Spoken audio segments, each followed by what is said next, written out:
Bonjour Monsieur Bellemare, aujourd'hui je vais vous montrer comment est-ce que ça marche un triporteur. Donc en gros, on commence par le support ici à piles et en gros il va contenir les trois piles. Ces trois piles-là, elles vont donner leur courant, leur énergie aux deux petits fils qui sont ici. Il y en a un qui va passer par le trou ici pour aller à l'interrupteur ici, qui là, il fonctionne pas, il est fermé. Et là, il marche, il est ouvert. Ensuite, le deuxième fil, ici, il va aller jusqu'au moteur. Et il y a un troisième fil qui va être ajouté, qui va partir directement depuis ici, sur l'interrupteur.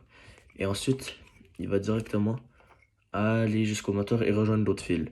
Ensuite, ces deux fils ils vont alimenter le moteur. Le moteur va faire tourner la roue dans le sens anti-horaire, ce qui va faire tourner la plus grande roue dans le sens horaire. Ça, c'est un engrenage, en gros.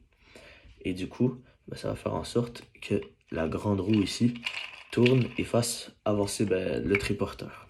Sur la vidéo, en gros, ici, c'est en mode miroir. Du coup, quand je disais que ça tourne dans le sens anti-horaire, ça tournait vraiment dans le sens anti-horaire. C'est juste que avec le mode miroir du téléphone, ça l'a mis du mauvais côté. Là, il va y avoir une petite vidéo de à quoi ça ressemble quand la machine marche. Même si dans la vidéo, en gros, le triporteur, il tourne sur le côté. On a fait d'autres essais après.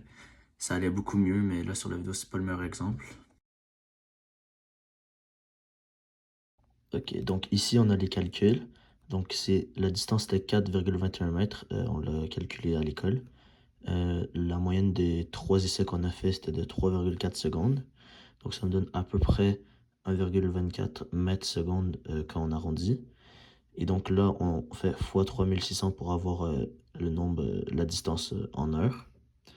Bon, là, ça donne 4457,65 mètres par heure. Puis quand on convertit en kilomètres heure, ça donne 4,457 km/h.